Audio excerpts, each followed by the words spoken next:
nous allons voir un sujet qui concerne les tribulations. Nous allons voir ça en deux dimanches. Nous allons voir la première étude, le premier thème. Nous allons voir le deuxième thème. Le premier thème de ce jour, c'est les tribulations contre le corps du Christ. Les tribulations contre le corps du Christ. Amen. Ensuite, la semaine prochaine, nous allons voir la grande tribulation. Amen. La grande tribulation. Ça, c'est le grand 2. Ça, c'est la semaine prochaine. Mais aujourd'hui, ce sera les tribulations contre le corps du Christ. Amen. Les tribulations contre le corps du Christ. Qu'est-ce qu'une tribulation? Amen. Qu'est-ce qu'une tribulation? Nous allons aller dans la Bible pour voir là où la Bible a parlé de tribulation. Nous allons aller dans la Bible pour voir de quelle manière on a parlé de tribulation. À quelle occasion on a parlé de tribulation. Amen. Dans tout le sujet de ce jour, nous allons essayer de voir ensemble, partager cela. Donc pour commencer, nous allons lire Matthieu 13, verset 21. Matthieu 13, verset 21. Donc, mes grands 1, mes première partie, si vous voulez, les tribulations contre le corps du Christ. Deuxième partie, tu mets la grande tribulation. Ça, la deuxième partie, c'est pour la semaine prochaine. Amen. Donc, je lis rapidement Matthieu 13, verset 21. Amen. Bon, alors je commence par verset 20, comme ça on peut comprendre. Celui qui a reçu la semence dans les endroits pierreux, c'est celui qui entend la parole et la reçoit aussitôt avec joie. Mais il n'a pas de racine en lui-même.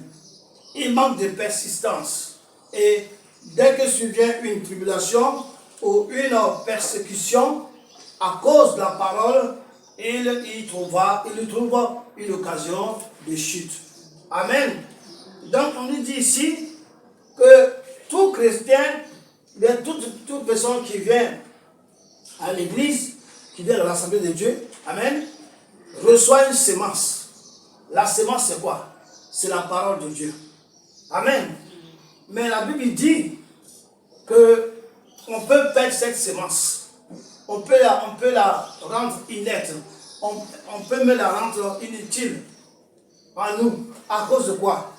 À cause de la persécution et à cause de la tribulation. Amen.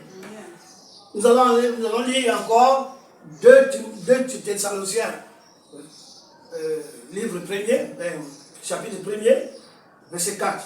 Donc 2 Thessaloniciens 1, verset 4. Nous allons lire cela rapidement. 2 Thessaloniciens 1, verset 4. Dis la parole. Aussi, nous glorifions-nous de vous dans les églises de Dieu à cause de votre persévérance et de votre foi au milieu de toutes vos persécutions et des tribulations que vous avez à supporter. Verset 5, c'est une preuve du juste jugement de Dieu pour que vous soyez jugés dignes du royaume de Dieu pour lequel vous souffrez. Amen. Donc, une tribulation, c'est une persécution. Amen. Une tribulation, c'est une persécution, une affliction, un tourment moral ou bien physique qu'on subit ou bien qu'on fait subir à quelqu'un à cause de ce qu'il est ou à cause de son choix ou de ses choix. Bon, je reprends. Amen. Donc une tribulation est une persécution, est une affliction, est un tourment moral ou physique. Amen. Qu'on fait subir à quelqu'un à cause de ce qu'il est ou à cause de son choix, à cause de ce qu'il a choisi tout simplement. ou à cause de ses choix, si tu veux. Donc il y a des gens qui reçoivent des persécutions, qui reçoivent des tribulations à cause de ce qu'elles sont. Ou bien à cause de ce qu'elles ont choisi de faire ou de dire, à cause de leur choix. Amen. Maintenant, lui ici, tout à l'heure, au verset 5, on dit, c'est une preuve du jugement de Dieu pour que vous soyez jugés dignes. Donc, en un mot, dans la Bible ici, aussi, on parle de tribulation et de persécution, qui est aussi une épreuve. Une épreuve que Dieu laisse le diable faire dans nos vies pour voir que nous sommes dignes, afin que nous sommes dignes de faire part de son royaume. Amen. Qu'on soit digne du royaume de Dieu. C'est aussi une épreuve. Amen. Voilà, c'est aussi une épreuve. Donc, tout chrétien, on peut recevoir la persécution parce que les chrétiens, on peut recevoir la tribulation à cause de nos choix de suivre Jésus. Mais il peut être aussi que Dieu laisse faire, parce qu'il veut nous mettre, il laisse faire, et cela, on l'appelle aussi une épreuve, pour voir que nous sommes dignes du royaume. Amen. Mais la Bible dit que nous aurons des tribulations. Donc, c'est écrit dans la Bible, la parole dit que nous aurons des tribulations dans le monde. Nous aurons des tribulations. Nous qui? Nous les chrétiens. Donc, si tu es chrétien et que toi, tu as la crainte, la peur de la tribulation, c'est grave. Parce qu'on peut te persécuter, on peut te maltraiter, t'affliger, te faire souffrir, à cause du fait tout simplement que tu dis que tu suis Jésus. Que Jésus-Christ est ton Dieu. Que tu crois en Jésus. À cause de cela seulement. Dans des pays qui sont majoritairement non chrétiens, le plus souvent, les chrétiens sont persécutés. Amen. On peut te faire souffrir à cause de ce que tu es chrétien. À cause de ton choix de accepter Jésus comme ton Seigneur et ton Sauveur. On peut te persécuter à cause de ça. Et beaucoup ont été persécutés à cause de ça. Amen. Donc, nous les chrétiens, sanctifiés, prêts pour le salut de Dieu. Amen. Nous aurons des tribulations. C'est Dieu qui a dit ça. Nous aurons des tribulations dans nos vies, dans nos parcours de la vie chrétienne. Nous aurons des persécutions. Amen. On va lire Jean 16, 33. Jean 16, 33. Jean 16, 33. Amen. Jean 16, 33. Et on lit ça rapidement. 16, 33. J'ai lu la parole. Jean 16, 33. Je vous ai dit ces choses afin que vous ayez la paix en moi. Vous aurez des tribulations dans le monde. Mais prenez courage, j'ai vaincu le monde. Donc Jésus dit, afin que, il nous dit des choses afin que nous ayons la paix en lui. Nous ne sommes pas troublés. Amen. Il nous dit d'avance que nous aurons des tribulations dans le monde. On n'a pas dit dans l'église, mais dans le monde. Amen. Et de ne pas avoir peur, parce que lui, il a vaincu le monde. Pourquoi il dit qu'il a vaincu le monde? Parce que nous dépendons de lui, parce qu'il est notre protecteur, parce qu'il vit en nous et il vit avec nous. Amen. Donc, il ne permettra pas que nous fléchissions, que nous renoncions à lui à cause de la persécution. Parce que lui, si on marche avec lui, si on est avec lui, on va vaincre. la tribulation. Ce n'est pas qu'on va combattre les gens qui nous combattent, on va les tuer. Non. Quand on dit vaincre la tribulation, vaincre les persécutions, ça veut dire malgré les persécutions, malgré les tribulations, malgré les afflictions et la souffrance, on va demeurer chrétien. Notre foi dans le Seigneur ne va pas être quoi? Ébranlée. C'est ça on dit vainqueur. Ce n'est pas que les gens qui viennent te persécuter, tu vas te battre avec eux et tu vas les tuer ou les frapper et puis tu es vainqueur. Non, ce n'est pas de ça qu'il parle. Quand on dit que tu es vainqueur, ça veut dire malgré les persécutions, malgré les tribulations, la souffrance, les afflictions, tu n'abandonneras pas Jésus-Christ. Tu seras toujours avec Christ. Ta foi ne sera jamais ébranlée, au risque même de ta vie. Amen. C'est ça qu'il s'agit. Les apôtres aussi ont subi des tribulations. Amen. Ils ont subi des persécutions. Paul a subi des tribulations. Amen. Et il a subi aussi des persécutions. Amen.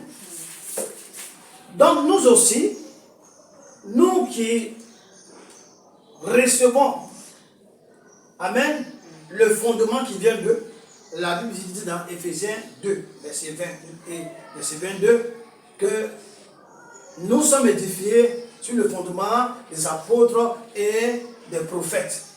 Donc c'est les enseignements que nous suivons. Et comme j'ai été persécuté, alors nous aussi on sera persécutés. Quand nous aussi on subit des tribulations, alors nous aussi on va subir des tribulations. Pourquoi ils ont subi les tribulations? Parce que le Maître, notre Dieu, a aussi subi les tribulations. Donc, quiconque suit le Maître, tu vas recevoir les mêmes conséquences. Donc, ils ont subi Jésus, ils ont cru en Jésus, ils ont propagé la parole de Jésus, ils ont subi les persécutions.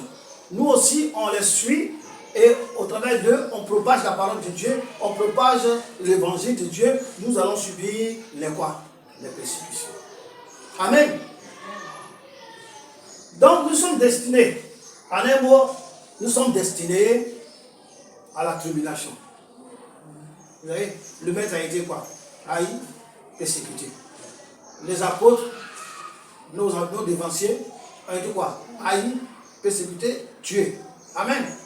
Nous aussi, qui suivons le même trajet, la même trajectoire, nous serons persécutés, nous aurons des tribulations. Certains seront quoi? Tués. Amen. C'est ça qu'il s'agit. Donc, nous sommes destinés alors à quoi? Aux tribulations. Si le Maître a été haï, persécuté, ça veut dire que tous ceux qui vont suivre, ils seront quoi? Persécutés. Donc, nous sommes destinés aux tribulations. Parce que le monde nous hait, comme il a haï le Maître. Donc, nous allons subir les persécutions, les tribulations, parce que le monde nous hait. Le monde nous déteste, comme il a haï et détesté notre Maître, le Seigneur Jésus. Donc, de ça qu'il s'agit. Ce n'est pas de la magie, ce n'est pas de la malchance, ce n'est pas de malédiction, non. C'est parce que le Maître a été haï. Sa parole qu'il a annoncée, ses œuvres qu'il a faites aux yeux du monde, aux Juifs, ils ont vu cela, ils n'ont pas tenu compte de cela, mais ils le haïssaient dans leur cœur, ils le détestaient, ils le persécutaient jusqu'à le tuer. Amen. Et c'est pourquoi il a dit que vous aurez des tribulations. Parce que moi qui suis le Maître m'a haï, et vous alors. Moi qui suis le Maître, n'ai pas eu peur de moi, ils m'ont persécuté. Et vous, qui est semblable à eux, que feront-ils de vous? Amen. Donc, quiconque veut voir le royaume de Dieu, en tout cas, quiconque veut voir le royaume de Dieu, doit s'attendre à subir des tribulations, à subir des persécutions. Les tribulations et les persécutions contre le corps du Christ sont de différents degrés, de différentes intensités. Des personnes, on peut, par exemple, une personne être persécutée par sa famille, menacée par sa famille d'être déshéritée ou d'être chassée de la famille à cause de Jésus. D'autres personnes seront flagellées, chicotées à cause de Jésus. Amen. D'autres personnes seront mises dans la faim à cause de Jésus. D'autres D'autres enseignements, comme par exemple un couple, le monsieur peut quitter la femme parce qu'elle décide de suivre Jésus pour le royaume, le salut.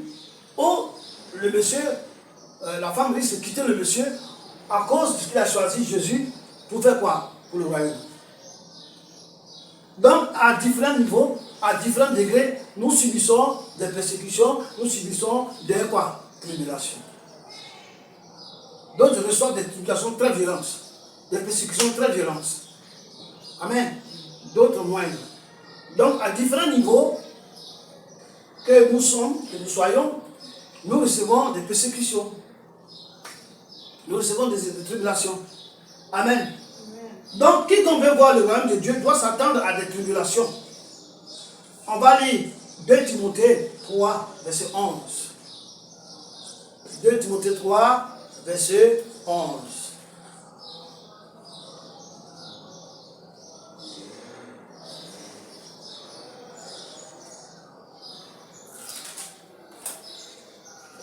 Timothée 3, verset 11.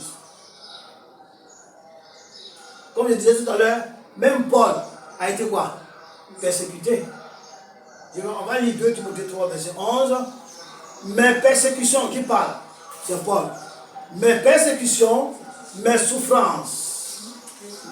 À quelle souffrance n'ai-je pas été exposé à Antioche, à Icône, à Lystre? Quelle persécution n'ai-je pas supporté? Et le Seigneur m'a délivré. Amen. Dieu m'a délivré.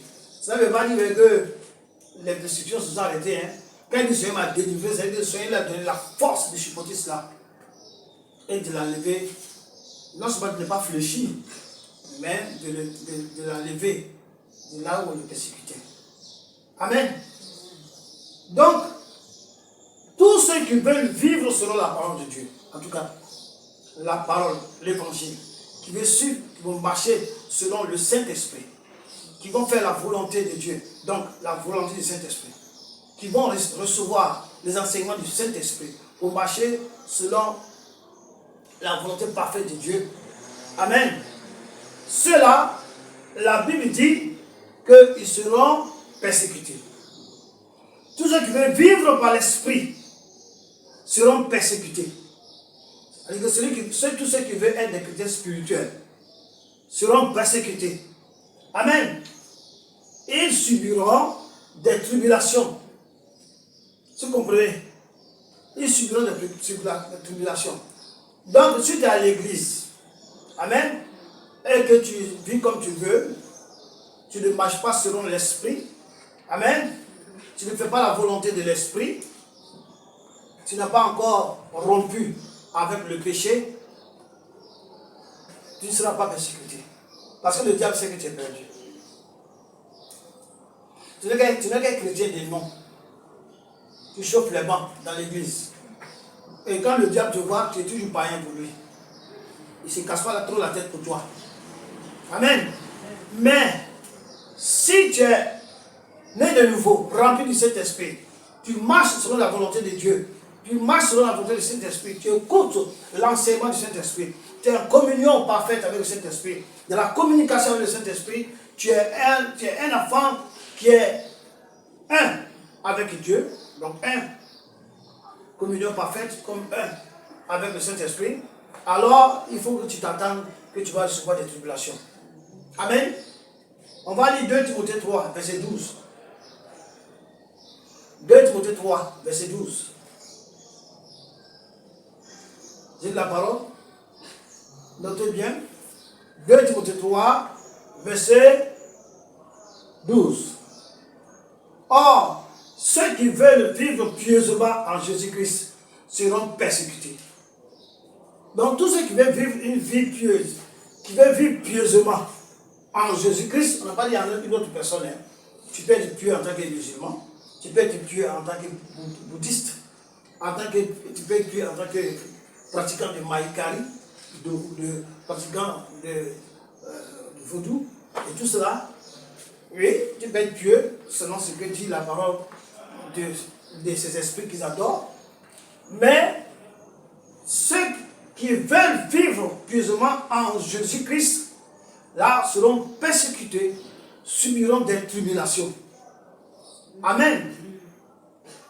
Donc la Bible nous avertit que soyons prêts pour cela. Soyons préparés. Jésus-Christ a été persécuté. Les apôtres ont été persécutés. Nos devanciers, ceux qui sont avant nous, nous, ceux-là même qui étaient nos pasteurs, eux aussi ont été persécutés.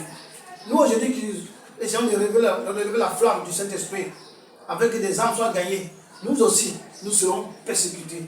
Et nous sommes persécutés d'ailleurs. Surtout moi. Persécutés. Amen. Par les critiques acerbes, par les commérages et toutes ces choses. Je suis persécuté. Mais la Bible dit que lorsqu'on sera outragé, lorsqu'on dira faussement des choses de nous, il nous demande de nous réjouir. Ça veut dire que nous sommes pieux. Un chrétien qui n'est pas combattu, on ne raconte pas de n'importe quoi contre toi. On ne dit pas de fausseté contre toi. On ne traite pas soit de sorcier ou de posséder des sirènes des eaux, de quoi que ce soit. Si tu n'es pas persécuté pour l'œuvre que tu fais, disons que tu es un faux, ça veut dire que si tu es aimé par toutes ces personnes, tu es aimé par le monde, tu es aimé par les soi-disant chrétiens, il faut commencer à revoir ta copie. Amen. Parce que les Pierre, les Paul, les Jean, amen, Matthieu, Barnabas, toutes ces personnes n'ont pas été aimées, ni par le peuple juif, ni par les païens, ni par les Grecs. Amen. Donc toi, tu es homme de Dieu. Toi, tu es chrétien ou chrétienne. Tout le monde t'aime. Quand tu arrives, voilà, oh, tout le monde est en joie. Tout le monde veut te voir. Tout le monde dit bien des choses de toi. Tu es caressé dans le sens des poils. Et il faut commencer à te poser des questions. Parce que je tiens compte de quoi? De 2 Corinthiens 3, verset 12. Or, tous ceux qui veulent vivre pieusement en Jésus-Christ seront persécutés. Est-ce qu'on a dit persécutés par qui? Persécutés par tous ceux qui ne veulent pas que tu sois pieux. Persécutés par tous ceux qui ne veulent pas que tu vives une vie de quoi? Sanctification. Et la Bible nous le conforte en disant que lorsqu'on va voir des choses, ces genres de choses contre nous, Dieu nous demande de nous réjouir. Ça veut dire que nous sommes pieux. Ça veut dire que nous sommes avec lui. Que les critiques, que les racontages, que les bavardages, que les mauvaises paroles contre nous, tout cela, que cela soit quoi? Notre grade. Amen. Que ça nous grade. Et que ça nous permet d'avancer davantage encore dans le Seigneur. Nous allons dire 1 Thessaloniciens 3, verset 3. 1 Thessaloniciens 3, verset 3. Tous ceux qui veulent vivre pieusement seront quoi? Persécutés. Amen. On va lire 1 Thessaloniciens 3, 3. 1 Thessaloniciens 3, 3.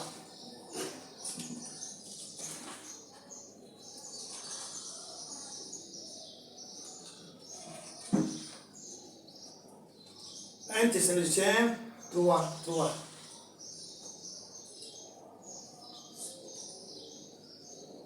Vous avez la Bible, il y a la parole. Afin que personne ne fût ébranlé au milieu des tribulations présentes. Car vous savez vous-même que nous sommes destinés à cela. Donc, la Bible dit que personne ne soit ébranlé. Que personne ne faiblisse, que personne n'abandonne. Parce que, si tu veux continuer avec le Seigneur, dis-toi que tu vas recevoir des tribulations, des persécutions. Il dit, nous sommes destinés à cela. Sans ça, tu ne peux pas aller au ciel. Parce que le Dieu ne va pas te permettre d'aller au ciel, sans te persécuter. Tu es chrétien, puis tu vis tranquillement, tu es dans le fauteuil, tu es dans ton zone de confort tranquille. Non. Non, parce que le chrétien, il est destiné aux persécutions, elle est destinée aux tribulations. Amen. Donc, pourquoi sommes-nous persécutés? Tout à l'heure, on a vu que nous serons persécutés, nous sommes destinés à cela, nous sommes destinés, on va nous persécuter. Jésus-Christ a été persécuté, les apôtres ont été persécutés, nous aussi, nous qui perpétuons l'œuvre de Dieu, de Jésus-Christ, l'œuvre des prophètes, nous aussi, nous serons persécutés. Mais pourquoi cela? Pourquoi sommes-nous persécutés? La persécution, la tribulation est le fait de Satan, le diable. Donc la persécution ne vient pas de Dieu, la tribulation ne vient pas de Dieu, mais c'est le fait de quoi? De qui? De Satan. Amen.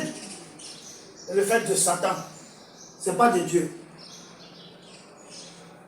Mais pourquoi il fait ça? Pourquoi Satan nous persécute? Pourquoi la Bible dit que la persécution, la tribulation ne vient pas de Dieu, mais ça vient de Satan. Donc c'est Satan qui nous persécute. Mais pourquoi il fait ça? Amen.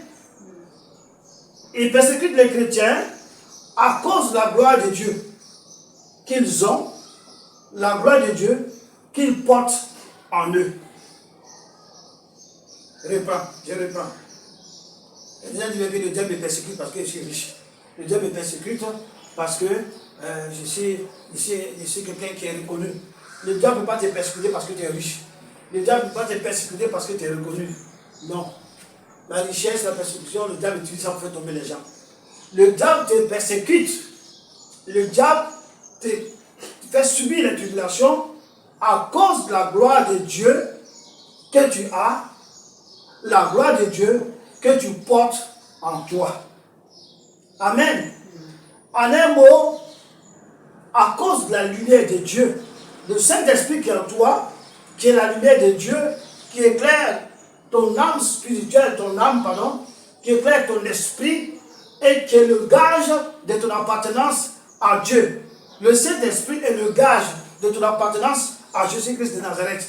Si tu n'as pas le Saint-Esprit, tu n'appartiens pas à Jésus-Christ. Si tu n'as pas le Saint-Esprit, ton corps physique et spirituel n'est pas illuminé. Tu n'as pas le Saint-Esprit, tu n'as pas la lumière. Et le diable, il voit ça. Quand le diable te voit dans le monde spirituel, il voit ton âme, il voit ton esprit, il voit que tu es la lumière. Et tu portes la lumière. Tu es la lumière de ce monde. Alors le diable sait que tu es sauvé. Tu vas avoir part à la gloire de Dieu. Tu seras dans la présence de Dieu. Tu vas aller manger les bons fruits du jardin de Dieu. Alors que lui, il a été expulsé du paradis. Alors, il est jaloux et il veut t'empêcher d'avoir part à l'héritage des saints dans le lieu céleste, dans la lumière. Il veut t'empêcher d'avoir part à cela. Il est jaloux de toi. Il ne veut pas que tu ailles au ciel. Il ne veut pas que tu gardes la gloire qui est en toi. Il ne veut pas que tu gardes la gloire que tu portes. Il ne veut pas que tu gardes la puissance qui est avec toi. Il veut faire tout pour que tu perdes cette puissance. Que tu perdes la gloire de Dieu. Que tu perdes la lumière de Dieu. Que tu perdes la présence de Dieu en toi. C'est tout ce voilà pourquoi il veut cela. Il veut t'envoyer en enfer. Parce que la Bible dit que tous ont péché et sont privés de la gloire de Dieu. Donc, si tu es dans le péché, ça veut dire que tu marches avec le diable. Si tu es dans le péché, ça veut dire que tu fais la volonté du diable. Si tu es dans le péché, c'est que tu obéis aux ordres du diable. Alors, il n'a pas à te persécuter, il n'a pas à te faire subir des tribulations. Mais ceux-là qui sont le contraire de cela, c'est à eux qui s'en prennent. Pourquoi? Pour les faire dépouiller de la gloire de Dieu. Comme au commencement, Adam et Ève avaient la gloire de Dieu. Ils ne savaient même pas qu'ils étaient nuls. Pourquoi? Parce que la gloire de Dieu fait tout. Ils ne voyaient rien. Mais lorsqu'ils ont péché, ils ont perdu la gloire de Dieu. Ils ont été chassés du jardin. C'est la même chose qu'il veut faire à nous, les descendants d'Adam et Ève. Et c'est la même chose qu'il fait avec nous. Parce qu'il sait que Jésus-Christ est venu pour nous redonner cette gloire. Et tous ceux qui sont en Jésus-Christ, nés de nouveau, que le Saint-Esprit, qui marche par la lumière, qui marche par l'Esprit, ont cette gloire-là. Et qu'au jour de l'avènement, ceux-là seront pris. Ils vont aller dans le royaume de Dieu, dans le paradis de Dieu. Et le paradis que lui, il a perdu. Alors, il refuse là. Il s'offusque. Il ne veut pas que tu sois sauvé. Il ne veut pas que tu ailles au ciel. Voilà pourquoi il te combat. Voilà pourquoi il te persécute. Voilà pourquoi il fait des tribulations. Tu dois subir des tribulations. Pour que tu te décourages. Pour que tu abandonnes. Pour que tu sois vaincu. Et que tu reviennes dans son camp. Le camp de ceux qui vont dans l'enfer. Voilà son combat. Pourquoi il fait cela? Donc, il faudrait que nous en prenions conscience. Que tout ce qu'il fait là, c'est par jalousie. Tout ce qu'il fait là, il ne veut pas qu'on aille au ciel. Et il utilise tous les moyens pour qu'on aille au ciel. Amen. Il a privé Adam et Ève de la gloire de Dieu à cause du péché qu'ils ont commis. C'est la même chose qu'il veut faire avec nous. Le but de Satan pour les chrétiens est de les empêcher d'hériter le royaume de Dieu. Amen. La Bible nous semble cohéritier avec Jésus. Jésus est héritier, le Fils de Dieu est héritier de Dieu. Et nous qui sommes ses frères, nous sommes cohéritiers. Dans la même famille, on va hériter de Dieu. Et lui, le diable, il n'héritera rien. Il va hériter l'enfer. Donc, toi qui vas hériter là, il t'empêche. Amen. Le but de Satan pour les chrétiens est de les empêcher d'hériter le royaume de Dieu. De vivre selon la parole parfaite de Dieu.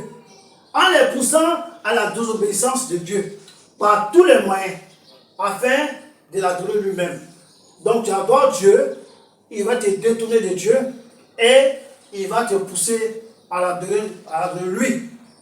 Des fois, sans que tu le saches, tu l'adores.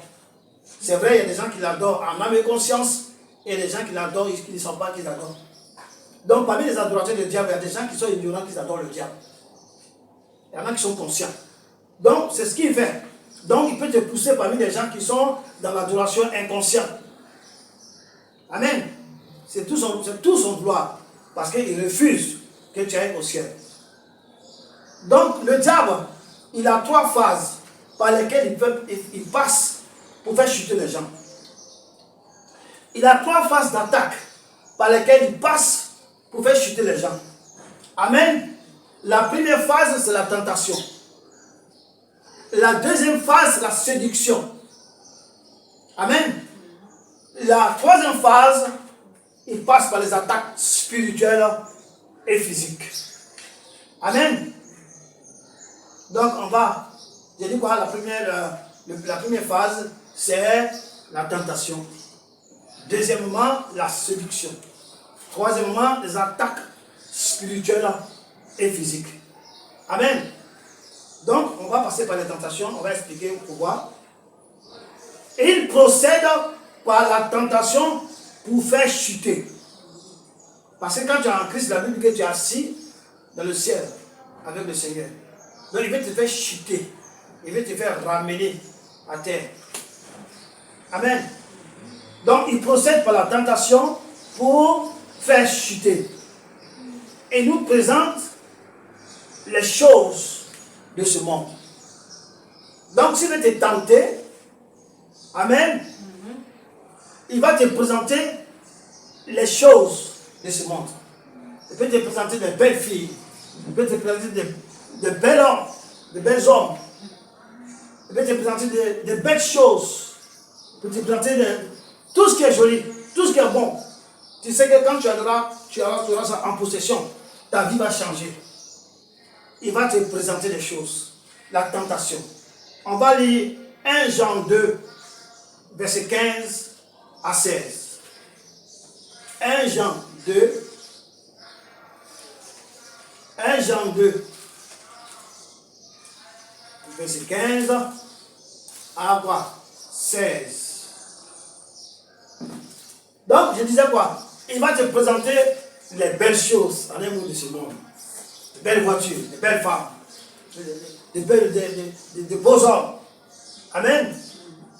Il va te présenter les AVV. Vous avez vu, vous connaissez les AVV. Agent Villa. Agent Villa, voiture. AVV. Il va te présenter les AVV. Il va dire, si tu m'adores, tu vas voir ça. Il va te présenter les choses de ce monde. Il va te tenter par cela. Donc, 1 Jean 2, verset quoi? 15 à 16. J'ai lu la parole. N'aimez point le monde, ni les choses qui sont dans le monde. Si quelqu'un aime le monde, l'amour du Père n'est point en lui. Car tout ce qui est dans le monde, la convoitise de la chair, la convoitise des yeux, l'orgueil de la vie ne vient point du Père, mais vient du monde. Vient de qui? Du monde. Le monde c'est qui? Le diable. les choses. Il va te présenter les choses. Tu te dis, ah ça là, non, je veux ça. Je veux faire ça. Oh, cette femme, il faut que je l'aie. Non, cette fille, il faut que je la goûte. Non, elle est très belle. Il te présente des choses. La convoitise des yeux. La convoitise de la chair. Il y a des gens qui aiment les bonnes chairs, qui aiment les femmes rondes, les femmes teint clair, bien bâties. Les rondeurs sont sorties. Lorsqu'ils voient ça, ils ne peuvent plus tenir. Ils ne pensent plus à Jésus. Le Saint-Esprit qui est en eux est mort. Il court rapidement pour aller vers ses filles. Parce qu'il convoite la chair. C'est ça qu'il parle. Elle a dit que tous ceux qui font cela, l'amour de Dieu n'est pas en eux. Parce que tu ne peux pas mettre deux personnes. Même les gens qui sont polygames là. S'ils disent qu'ils aiment leurs femmes au même degré, c'est des menteurs. Tu ne peux pas aimer deux personnes à la fois. Non. Tu vas aimer un, tu vas détester l'autre. Ou alors tu vas aimer un plus. Donc les polygames là, il y a une femme qui l'aime. La première, quand il s'est marié la première, quand la deuxième vient, elle est bien fraîche, les seins fermes. Il va l'aimer plus que celle qui a déjà fait 10 enfants avec lui. C'est comme ça. Voilà. La personne a 5 enfants, 6 enfants. Il y a un qui va aimer, même s'il le cache, il va l'aimer en cachette. Amen. Mais Dieu sait, Dieu va dans la cachette. Dieu sait. C'est comme ça dans le monde. Partout où tu es, l'amour ne peut pas être partagé. Tu peux dire j'aime les gens. Tu ne peux pas aimer les gens. Tu peux aimer les gens par l'amour, de ne pas faire du mal à quelqu'un. Ça, on appelle ça aimer. Mais aimer vraiment d'une manière, comment on appelle ça, intense, du cœur, être prêt à se sacrifier pour la personne. Tu ne peux pas être prêt pour se sacrifier pour tout le monde. À part Jésus-Christ seul qui a pu se sacrifier pour tout le monde. Amen. Donc Dieu est amour. C'est pourquoi il s'est donné lui-même. C'est pourquoi il a envoyé son fils en même temps. Et ça, c'est un enseignement. Amen. Donc, nous savons tous aujourd'hui pourquoi nous sommes persécutés. Et nous savons la première phrase qu'il utilise. Dans cette tentative contre Jésus, Satan voulait pousser Jésus à transformer la pierre en pain. Il savait que Jésus avait fait 40 jours, mais peut-être dans le 35e jour, ou bien 38e jour, ou bien je ne sais pas quel jour, mais il a parlé à Jésus et il savait que Jésus-Christ avait faim. Et il connaissait la puissance qui était en Jésus. Il savait que cette puissance-là, Jésus pouvait l'utiliser et transformer la pierre en pain et bien manger. Amen. Alors, il tente le Seigneur pour dire si tu es vraiment enfant de Dieu, oh, tu as faim, pourquoi? Tu es enfant de Dieu. Transforme cette pierre en pain et tu vas manger. Il a tenté Dieu car il savait que Jésus-Christ avait faim. Matthieu 4, 3 à 4. Matthieu 4. Matthieu 4, 3 à 4.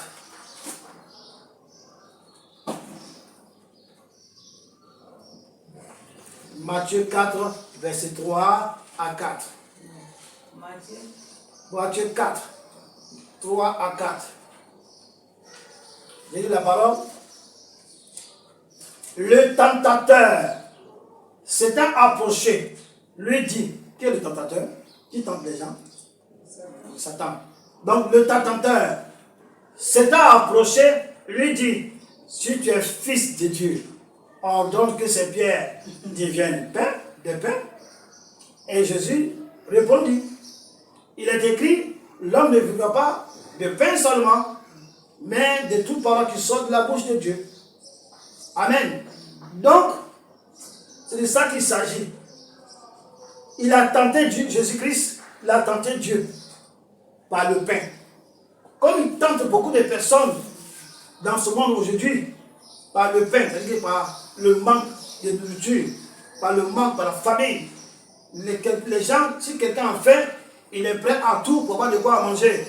Y compris même s'il faut vendre sa mère, s'il faut vendre son père, s'il faut vendre sa famille, même s'il faut tuer, s'il faut sacrifier. Il y a des gens qui le font aujourd'hui. Mais sachez qu'en faisant cela, dès lors que vous faites cela, vous adorez le diable.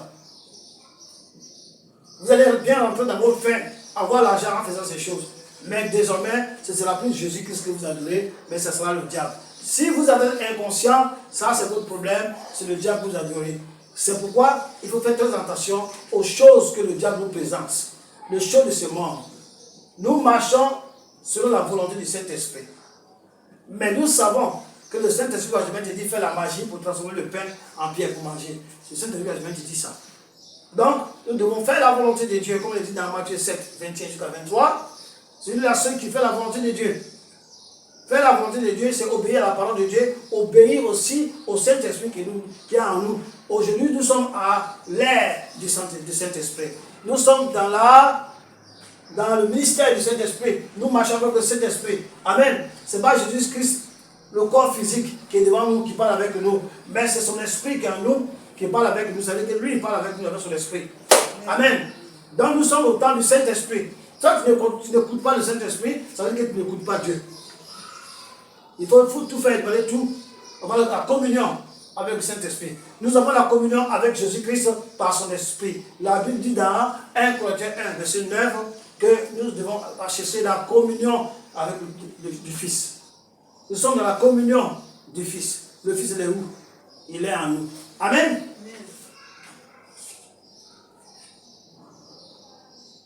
Il a dit à Jésus, il veut tenter Jésus par les choses de ce monde toujours. Il a dit à Jésus, si tu m'adores, je te donnerai toutes les richesses de ce monde.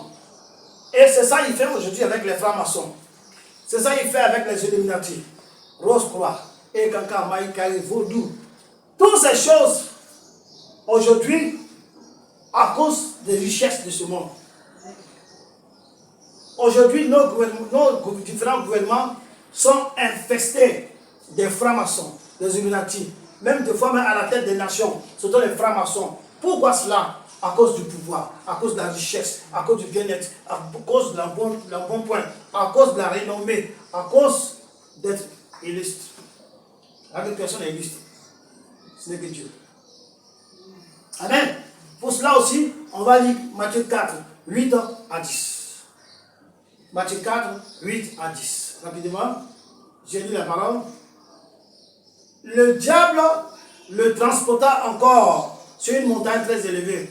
Lui montra tous les royaumes de du monde et leur gloire.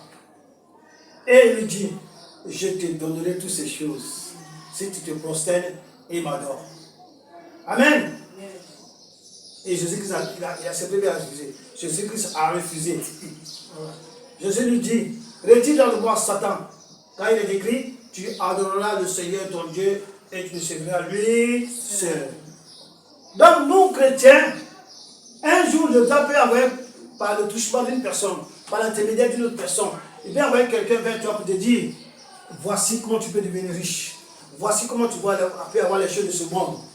Mais il faut que tu aies le discernement du Saint-Esprit. Il faut que tu entends la parole du Saint-Esprit pour te dire, attention, celui-là qui te parle des richesses, celui-là qui te parle des choses de ce monde, celui qui est devant toi là, avec qui tu parles, ce dernier est animé par l'esprit des démons. Il veut t'amener à la perdition, il a fait te tenter par les choses de ce monde. Fais très attention. Amen. Il veut te pousser à adorer Satan. Et tous ceux qui sont francs-maçons, tous ces gens, ils adorent Satan. C'est vrai, il leur donne des richesses en échange des sacrifices qu'ils font, des sacrifices humains. Ils tuent leurs parents, ils stérilisent, les femmes deviennent stériles. Comment on appelle ça? Ils tuent les gens de la famille, des sacrifices. Quand la Bible dit que le diable égorge, c'est ça qu'il s'agit. Il pousse les gens à égorger les gens pour les sacrifier. Lui, il prend le sang. Et au retour de cela, il te donne une richesse. Amen. Donc, il faut faire très attention. Deuxièmement, la séduction. Il procède par la séduction pour faire chuter aussi. Pour te faire chuter, il va passer par la séduction. Amen. On va lire Marc 4, verset 19. Marc 4, verset 19. Lis la parole. Mais les soucis du siècle, la séduction des richesses et l'invasion des autres convoitises étouffent la parole et la rendent infructueuse. Donc, il utilise la séduction.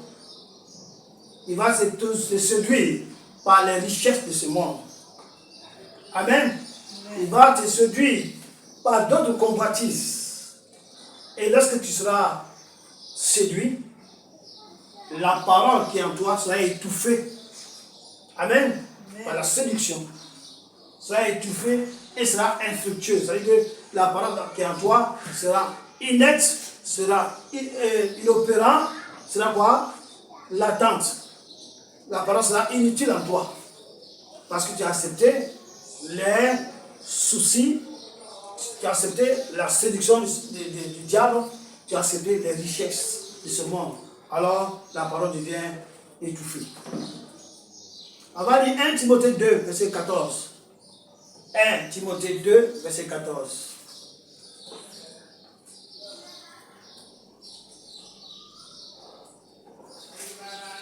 « 1 Timothée 2, verset 14.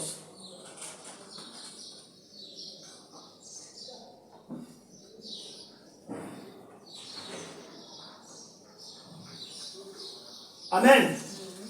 La Bible dit que ce n'est pas Adam qui a été séduit, c'est la femme qui, séduite, s'est rendue coupable de transgression.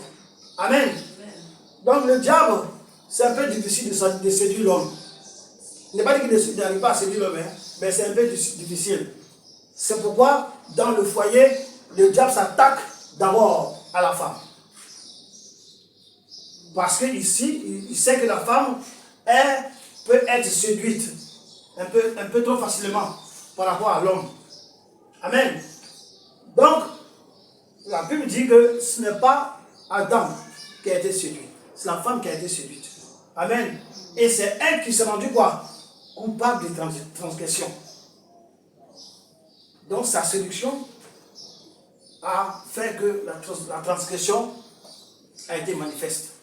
Alors dans sa séduction qui l'a poussée à la transaction, elle a entraîné son mari Adam. Amen. Mais qu'est-ce que la Bible dit? On dit le plus souvent que c'est le péché d'Adam. C'est Adam qui a péché. Parce que pour Dieu, dans la famille, c'est l'homme qui est le chef. Donc il porte le chapeau et tout ce qui a sorti de la maison, en bien ou en mal, c'est lui la responsabilité. C'est à lui la responsabilité. Amen. Donc il faut faire très attention. Le plaisir des richesses de ce monde, les soucis que Satan met en nous, les convoitises étouffent la parole de Dieu et la rend infructueuse. Donc, le diable, il va te tenter par le plaisir. Les plaisirs de ce monde, les femmes, la boisson. Amen. Les richesses de ce monde, les AVV. Amen. Donc, il faut faire très attention. Il faut faire très attention. AVV, pour ceux qui ne connaissent pas, c'est argent, voiture, villa. Amen. Il va te tenter avec ça. Et la parole infructueuse. Troisièmement, les attaques contre toi. Les attaques spirituelles et physiques. Amen. Il procède par attaques spirituelles, par des esprits impurs. Donc, lorsque il arrive à la phase 3, alors il utilise quoi? Il utilise des anges déchus, il utilise des démons, il utilise des satanistes, il utilise ses adorateurs, ses suppôts, pour faire quoi? T'attaquer. Un coup, tu vois que ta vie, ça ne va pas. Un coup, tu sens des attaques. Un coup, tu ne comprends plus rien. Amen. C'est le diable qui fait ça. Il passe, et c'est dit dans Ephésiens 6, verset 12, que nous n'avons pas à combattre la chair et le sang, mais les principautés, les dominations qui sont où? Dans les lieux célestes. Ce sont les esprits impurs. Il va utiliser ces esprits impurs, les anges déchus, les démons, il va utiliser ses adorateurs, les satanistes, comment on appelle ça, les satanistes, et tous ces suppôts, sorciers, marabouts, féticheurs, il va utiliser toutes ces personnes pour t'attaquer spirituellement. Amen. Si tu utilises un marabout, un matin tu te lèves devant ta porte, tu vois des objets. Amen. Des objets enterrés. Puis tu utilises un féticheur, un matin tu vois devant ta porte des gris-gris. Donc il utilise spirituellement ses adorateurs, ses anges déchus, pour te combattre, pour t'attaquer. Amen. Amen. Il attaque aussi physiquement.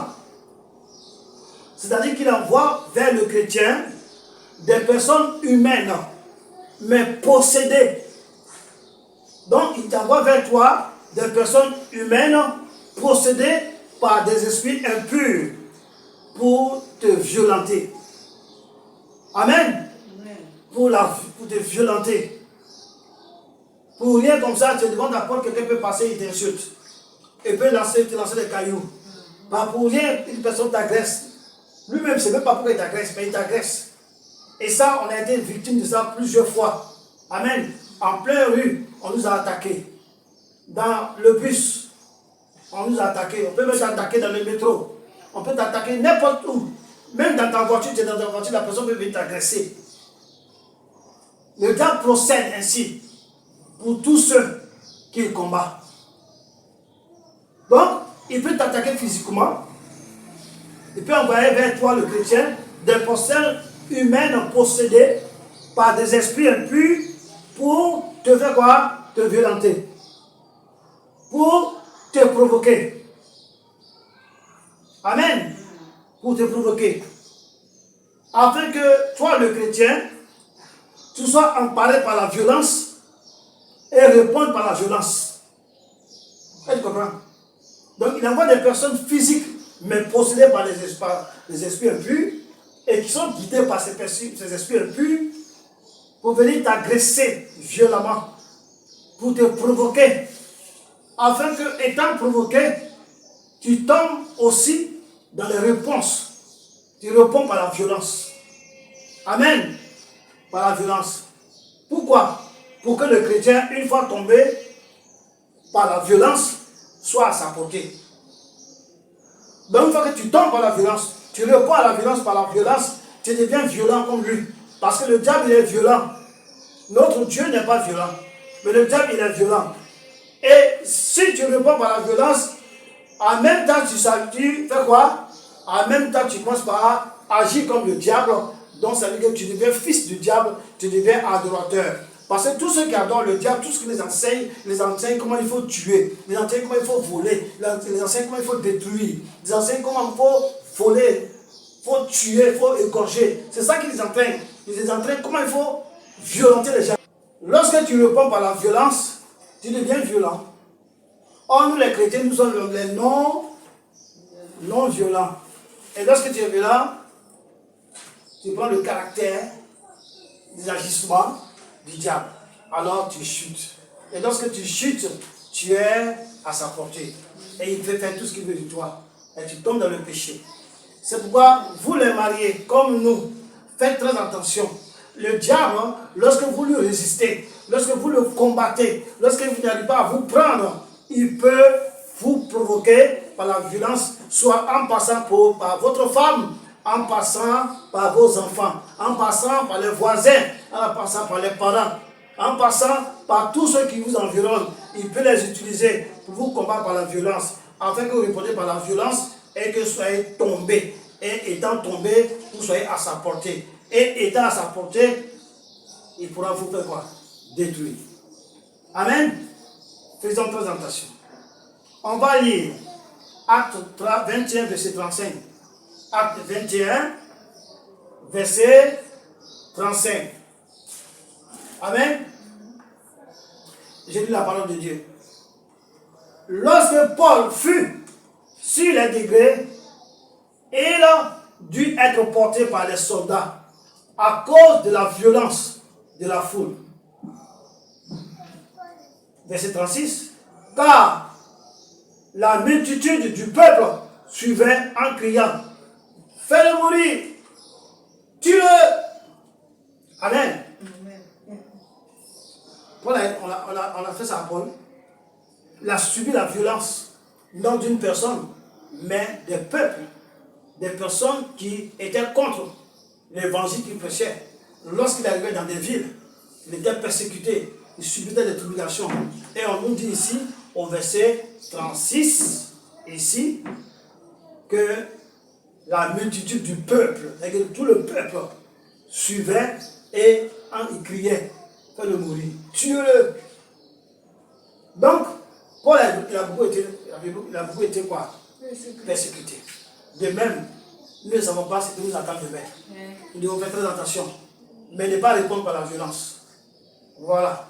Donc, il répand la violence sur le peuple de Dieu, il répand la peur sur le peuple de Dieu, afin qu'il fléchisse et tombe, afin que lui puisse s'en apparer d'eux, afin qu'il puisse les combattre, puisse les avoir. On va lire Jérémie 15. Jérémie 15, verset 21. Amen. Jérémie 15, verset 21. Jérémie 15, verset 21. J'ai lu la parole de Dieu. Amen. C'est Dieu qui parle. Il dit, je te délivrerai de la main des méchants. Je te sauverai de la main des violents. Donc Dieu dit, quoi que les violents, les hommes violents de ton environnement, de ton quartier, les hommes violents au service, les hommes violents dans ton lieu de travail, dans ta maison, les hommes violents qui vont te violenter, qui vont t'attaquer, qui seront utilisés par le diable pour te faire chuter en t'attaquant par la violence. Il dit ici que je te délivrerai. Donc Dieu dit qu'il va te délivrer de la violence et il va te donner la force de se faire, de ne pas renier Christ. Amen. Ne pas abandonner Jésus afin que tu sois sauvé. Donc voilà les trois phases qu'ils utilisent. La tentation, la séduction, les attaques spirituelles et physiques. Donc le diable, il procède premièrement par la tentation. S'il échoue, il passe à la séduction. Une fois qu'il a échoué encore, il procède par des attaques quoi? Spirituelles. Amen. Et ensuite, il finit par des attaques physiques. S'il échoue, avec des attaques spirituelles. Parce qu'il tente le chrétien. Le chrétien résiste. Il dit en bon, il passe à la phase supérieure, à la séduction. Il commence à te montrer des choses de ce monde. Il commence à attirer ton attention sur la convoitise des choses, de lâcher. Il te présente tout cela. Si tu résistes, il envoie des attaques maintenant spirituelles dans ton sommeil, dans ta vie, dans ton travail. Tu commences à sentir des attaques spirituelles. Tu commences à avoir des cauchemars. Tu commences à avoir des mauvais rêves. Il t'attaque, tu vois les gens te poursuivent. Amen. Dans le rêve, c'est lui qui fait ça. Tu te lèves, tu pries, il est vaincu. S'il a été vaincu dans cela, ensuite, qu'est-ce qu'il fait? Il passe par des attaques physiques. C'est-à-dire qu'il va envoyer ses démons posséder des personnes, ou alors des personnes qui sont déjà possédées par des démons. Il va les donner des ordres, il va pousser ces personnes-là vers toi pour t'agresser, pour te violenter, afin que toi tu réponds par la violence et que tu tombes et que tu sois à sa portée. Ainsi, il pourra te nuire, il pourra te détruire, il pourra t'éloigner le royaume de Dieu. C'est tout ce qu'il fait. Donc, de tout temps, Satan a été contre ce que Dieu met en place. Dieu a mis en place le jardin d'Éden pour que l'homme règne dans ce jardin, que tout lui soit assujetti. Il a été contre cela. Il est venu pour pousser Adam et Ève dans le péché. Jésus-Christ est venu pour rétablir le royaume. Surtout la gloire qu'on a perdue dans le jardin, il est venu pour nous redonner cela. Mais le diable s'élève encore contre ça. En faisant quoi? En attaquant Jésus-Christ lui-même jusqu'à le faire mourir. Ensuite, il s'attaque maintenant à nous, les chrétiens. Donc, il a été de tout temps contre ce que Dieu met en place, contre ce que Dieu fait. Il est contre ça. Amen. Et il combat cela.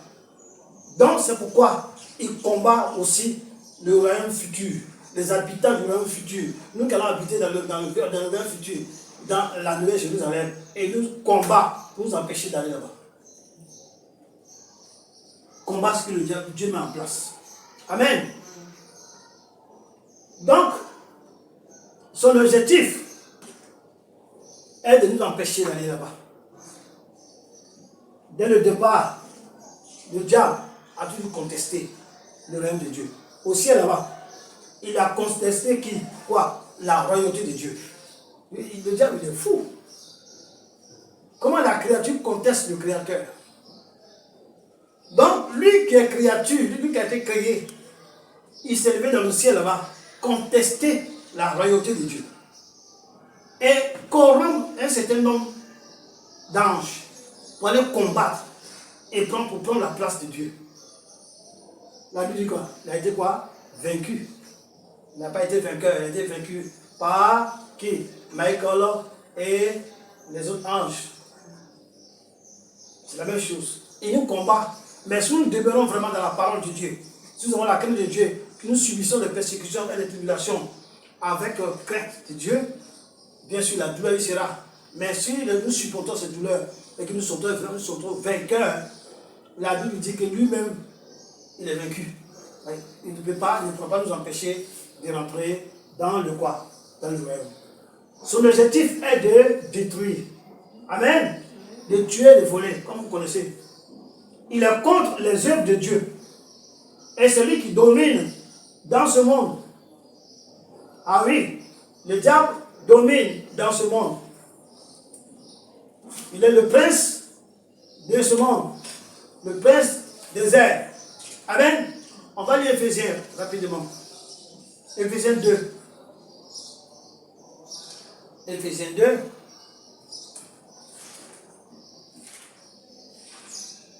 Éphésiens 2, 1 à 2. Éphésiens 2, 1 à 2. J'ai la parole. Vous étiez morts par vos offenses et par vos péchés, dans lesquels vous marchiez autrefois, selon le train de ce monde, selon le prince de la puissance de l'air, de l'esprit qui agit maintenant dans les fils de la rébellion. Amen. Donc, nous, quand on était païens, on subissait la domination, on subissait la volonté, on subissait les contraintes du prince de ce monde. Mais aujourd'hui, nous ne sommes plus sous sa domination. Mais le monde est encore sous la domination de Satan. Amen. C'est pourquoi Dieu va mettre fin à son œuvre. Amen. À l'œuvre de Satan sur cette terre. Il va détruire même cette terre pour créer une nouvelle terre et de nouveaux cieux. Donc cette domination va bientôt prendre fin. La puissance du Seigneur va détruire sa domination. La puissance du Seigneur va détruire ses œuvres maléfiques et machiavéliques. Amen. Il va détruire cela. Son combat n'est pas contre les païens. Je vous dis que le combat de Satan, ce n'est pas contre les païens. Parce que les païens sont dans son camp. Les païens l'adorent et les païens iront en enfer comme lui. Donc il n'a pas à les combattre. Amen. Il les dirige, il les utilise comme il veut. Mais c'est le chrétien né de nouveau, converti, qui ne peut pas diriger, qui ne peut pas conduire comme il veut, qui ne peut pas utiliser comme il veut. Mais les païens, oui. Donc, lui, il ne combat pas les païens, ce sont ses enfants. Amen. Ce sont ses fils. Il combat qui? Les chrétiens. Le diable ne combat pas les païens car ils lui appartiennent. Ils sont tous sous son joug. Amen. Ses principaux ennemis, ce sont les enfants de Dieu et les fils de Dieu et les filles aussi de Dieu. Donc ceux qui ont en eux la lumière du Père et qui sont sauvés par Jésus-Christ, c'est ceux-là qui combattent pour leur arracher le salut. Mais la parole dit de persévérer. Amen. Quels que soient les problèmes, quelles que soient les difficultés, quelles que soient les persécutions, quelles que soient les tribulations de ce monde, nous devons faire quoi? Persévérer. Amen. Persévérer, encaisser et de rien dire. Nous devons être dans l'espérance. En subissant ces choses, nous devons dire, je subis ces choses parce que j'espère, je persévère et je sais qu'un jour, toutes ces choses ne seront que quoi? Passées. Et je serai dans la présence de Dieu. Et je verrai Jésus-Christ face à face. Amen. Luc 21, verset 17 à 19. Luc 21. Luc 21, 17 à 19.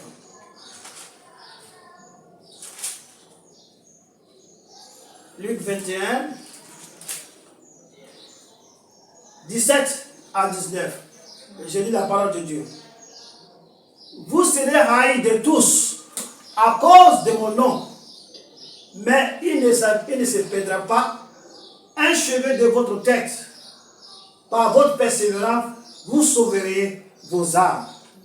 Par votre persévérance, vous sauverez vos âmes. On n'a pas dit par votre persévérance, vous sauverez vos voitures, vos maisons, vos villas. Amen.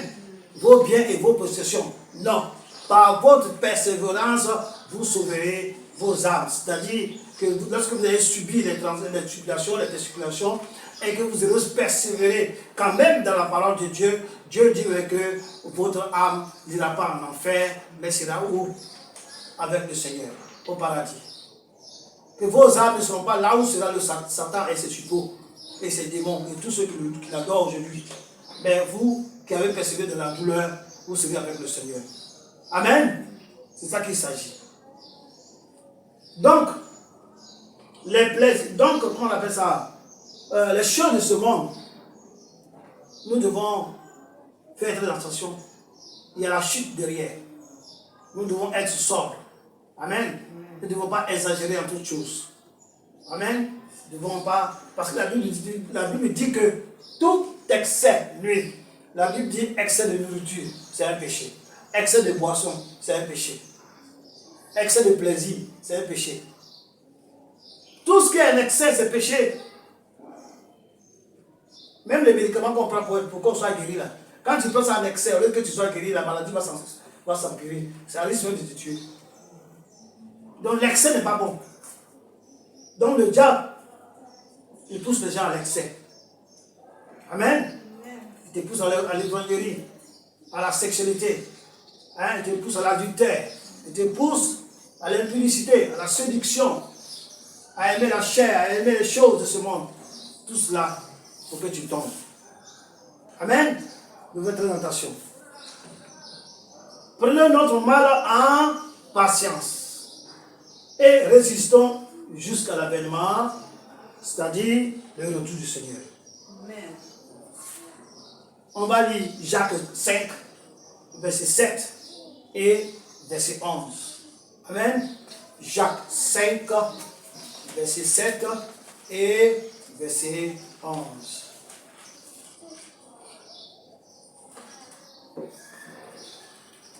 Jacques 5, verset 7 et verset 11. Je lis verset 7. Amen. Soyez donc patients, frères, jusqu'à l'avènement du Seigneur. Voici, le laboureur attend le précieux fruit de la terre, prenant patience à son égard, jusqu'à ce qu'il ait reçu les pluies de la première et de la dernière saison. Amen. Dieu nous dit d'être patient. Même quand tu laboures là, quand tu es au champ, tu travailles là, tu laboures, tu vas semer le maïs, tu vas semer le mil, tu vas semer le riz, tu vas semer tout cela. Tu es patient, tu attends la saison des pluies. Amen. Et lorsqu'il y a la saison des pluies, après la pluie, qu'est-ce qui vient? Les plantes vont pousser, n'est-ce pas? Lorsqu'ils vont pousser, pardon, ils vont produire les céréales, les fruits, tout ce que tu as besoin, tout ce pourquoi tu as souffert pendant au moins 3 mois, 4 mois, 5 mois ou 8 mois à défricher, à nettoyer, à s'aimer et attendre la pluie. Et après tout cela, voir maintenant les céréales, voir maintenant le fruit, la joie. Amen. Donc aujourd'hui, nous souffrons. Nous sémons la parole de Dieu dans le cœur des uns et des autres. Aujourd'hui, nous sommes dans la persécution, dans les critiques. Nous sommes dans les commérages contre nous. Mais la Bible dit de faire quoi? Persévérer. Va venir la saison. Amen. Où tout ce que nous avons subi, tout ce que nous avons fait, nos sueurs qui ont coulé, nos sangs qui ont coulé, les insultes qui se sont frottées à nous, tous ceux qui ne sont pas caressés dans le sens du poil, le jour vient où nous serons quoi? Dans la joie. Amen. C'est ce qu'il dit dans le verset 11. Dit quoi? Voici, nous disons bienheureux ceux qui ont souffert patiemment. Amen. Nous disons bienheureux ceux qui ont souffert patiemment. Vous avez entendu parler de la patience de Job. Et vous avez vu la fin que le Seigneur lui accorda. Car le Seigneur est plein de miséricorde et de compassion. Amen. Donc il demande d'être patient comme Job. Celui qui a lu le livre de Job, tu verras comme Job a souffert. Dans un premier temps, il a perdu ses biens. Il a perdu ses enfants. Amen. Il a perdu ses biens. Tout ce qu'il avait, maison, tout a été détruit. Mais il n'a pas régné le Seigneur. Il a eu la persécution, tribulation dans sa chair. Amen. Il a eu des plaies. La Bible dit même qu'il s'est gratté avec des torchons de bouteilles. Mais il n'a pas régné Jésus, il n'a pas parlé mal de Dieu. Il est resté dans la persévérance. Et la Bible dit que vous avez vu comme il a persévéré. Pourquoi? Parce qu'à la fin, Dieu a multiplié tout ce qu'il avait perdu. Dieu a multiplié cela. Et Dieu a multiplié aussi son âge. Il a vécu très longtemps. Amen. Donc, si Dieu a fait ça, les gens qui étaient dans l'adoration physique de Dieu, ceux qui ne connaissaient pas l'Esprit de Dieu, ceux qui n'avaient pas la communion avec Dieu, ceux qui ne parlaient pas comme aujourd'hui, ceux qui n'avaient pas l'Esprit de Dieu en eux, mais qui ont persisté à recevoir le gain de cause. Et à nous, où il se trouve la lumière de Dieu, à nous, où il y a la puissance de Dieu. Amen. Nous devons encore plus persévérer comme ces personnes, avec la compagnie du Saint-Esprit, avec la consolation du Saint-Esprit, avec la communion du Saint-Esprit. Nous pouvons vaincre les tribulations, nous pouvons vaincre les persécutions afin d'hériter le royaume de Dieu. Amen. Amen. Que Dieu nous bénisse, que Dieu nous fortifie, que personne ne chute. Au nom de Jésus. Amen.